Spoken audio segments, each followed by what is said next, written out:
इसका सबसे बड़ा मूल कारण क्या है? निर्गमन की जो संख्या 1 से लेकर 20 तक आप जब देखेंगे, परमेश्वर ने पवित्र मूसा नबी को निर्देश दिए।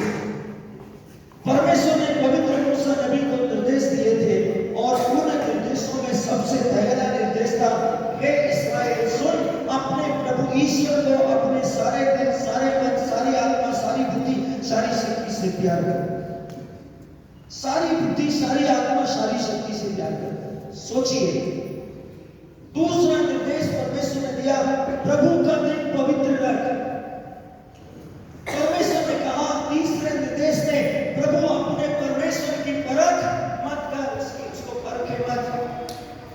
चौथा नियम परमेश्वर ने आपको और मुझको बताया, परमेश्वर ने पवित्र मूसा नबी को अपने वचन से, अपनी आंख से, अपनी उपस्थिति से, अपनी फाइल से, अपने महान स्वरूप की शक्ति के प्रभुत्व से लिख कर दिया वाचा की गद्दी पर कि पुत्र अपने माता पिता की आज्ञा का पालन किया करना। परमेश्वर ने उन्हें निर्देश दिए केवल पालन किया करना, और यदि तू अपने माता पिता की आज्ञा का पालन करेगा तो उस भूमि पर जिसे मैं तुझे तेरे पूर्वजों के द्वारा प्रदान करूंगा, उस पर तू आशीष पाया करेगा। पहली, दूसरी, तीसरी, चौथी पीढ़ी नहीं, बल्कि 1000 पीढ़ियों तक तू उस पर आशीषित होता रहेगा। आमीन। परमेश्वर ने यह भी बताया, ये सचेत किया कि यदि पुत्र तू अपने माता पिता की आज्ञा का अवहेलना करेगा, अनादर करेगा, उन्हें खिजाया करेगा और उनको उनकी इंसल्ट करेगा या किसी न किसी रूप से उनको बेइज्जत करेगा, बदनाम करेगा, सताया करेगा और उनके साथ लापरवाही से जीवन जिएगा, तो उस भूमि को जिसे मैंने तेरे पूर्वजों को दी है, पहली, दूसरी और तीसरी पीढ़ियों को तेरे कर्मों का दंड दूंगा और उससे तेरी संतति को निर्वासित कर दूंगा। हालेलुया। बच्चों को समझिएगा, जब आप आज्ञा पालन करते हैं 1000 पीढ़ियां आशीषित होती है, मतलब एक सदी गुजर जाएगी और आशीषित कम नहीं है। आमीन। पूरी सदी गुजर जाएगी, आपके पास में किसी चीज की कमी नहीं होगी। परमेश्वर आपको बढ़ाएगा, आपको समृद्ध करेगा, आपके संतानों को, संतानों की संतानों को, न केवल आपके जीवन को, आपके बच्चों को, बल्कि आपकी पीढ़ियों की पीढ़ियों को आशीषित किया करेगा। आमीन। और यदि हम इसी आज्ञा का उल्लंघन करते हैं, पलट जाते हैं, आशीष मिलने से, समृद्ध होने से, पढ़ लिख जाने से या बुद्धिमान होने से हम न्याय को भूल जाते हैं और उचित रीति से, जैसे जकरिया नबी ने कहा कि सच बोला करो एक दूसरे से, यदि हम उससे मुकर जाते हैं तो पहली, दूसरी, तीसरी, चौथी पीढ़ी को परमेश्वर वो सब जो आपके पास है उससे निर्वासित कर देगा। वो सब, वो ब्लेसिंग, वो खेतों पर आशीष, वो संतानों के जीवन पर ग्रोथ, उनकी जिंदगी में विवेकशीलता, बुद्धिमानी, समझदारी, टैलेंट और सद्गुणों को परमेश्वर उनके जीवन से फिनिश कर देगा, क्योंकि आप परमेश्वर के साथ वफादार नहीं हैं। परमेश्वर के साथ वफादारी का परिणाम 1000 पीढ़ियों तक वही आशीष, वही अनुग्रह, वही महिमा, वही समृद्धि जो उसने अब्राहम से की, वो आपके साथ वाचा बांधे रखेगा।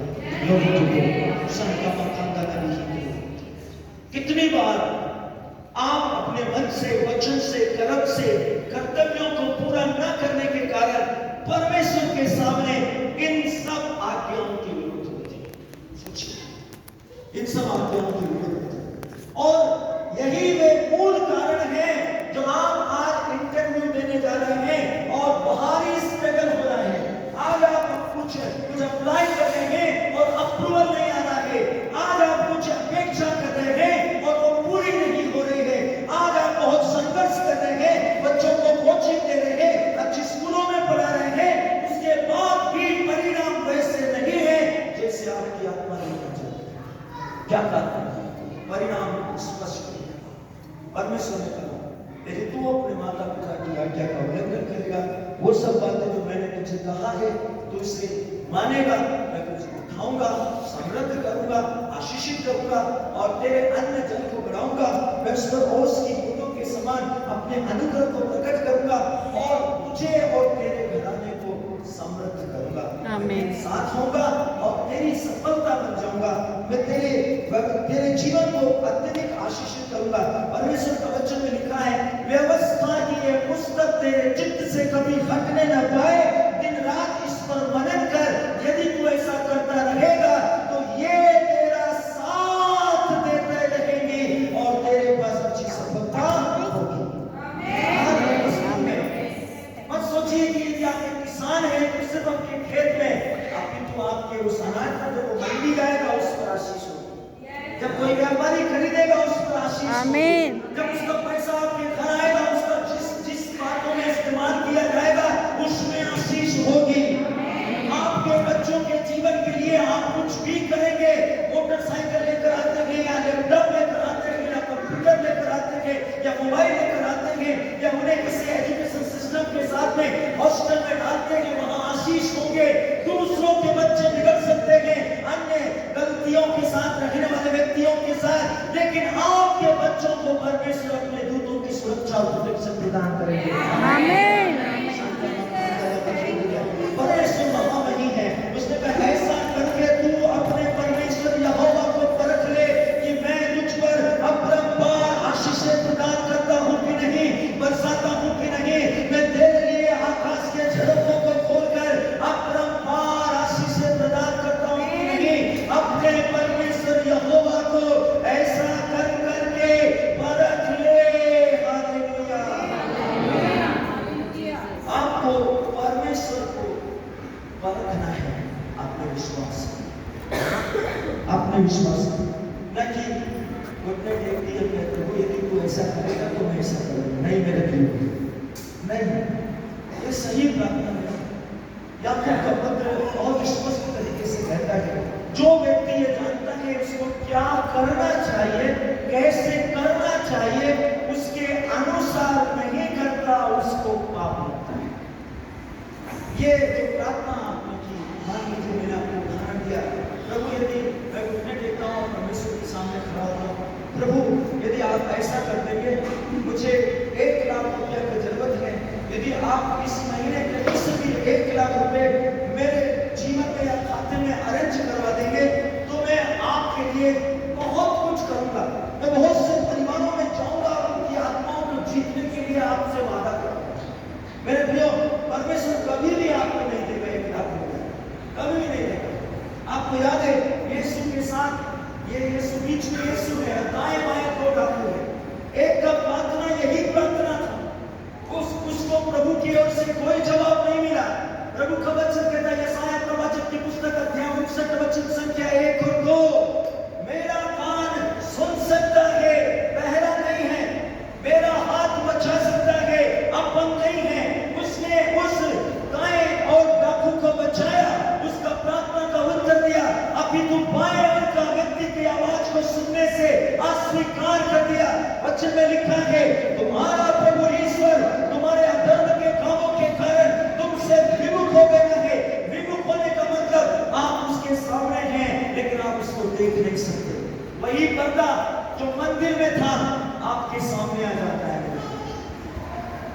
यीशु ने अपना पवित्र शरीर के द्वारा उस पर्दे को फाड़ दिया ताकि आप और परमेश्वर एक हो जाए। हालेलुया, आमीन। परमेश्वर एक हो जाए, लेकिन अधर्म के कारण, अनाज्ञाकारिता के कारण, अपने आप को बुद्धिमान, होशियार, अपने आप को टैलेंटेड, अपने आप को बहुत ज्यादा विश्वासी और बहुत ज्यादा समृद्ध, बहुत ज्यादा एटीट्यूड वाला, बहुत ज्यादा अमीर समझकर या बहुत ज्यादा अपने आप को इस विश्व में काबिल समझकर आपने क्या करा, पर्दा लेकर आ गया वापस से। वो पर्दा आ गया, आप प्रभु आपको सुनता नहीं, आप प्रभु आपको देखता है। आप पुकारते हैं, आपकी आवाज उस पर्दे से अंदर नहीं आ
पुत्र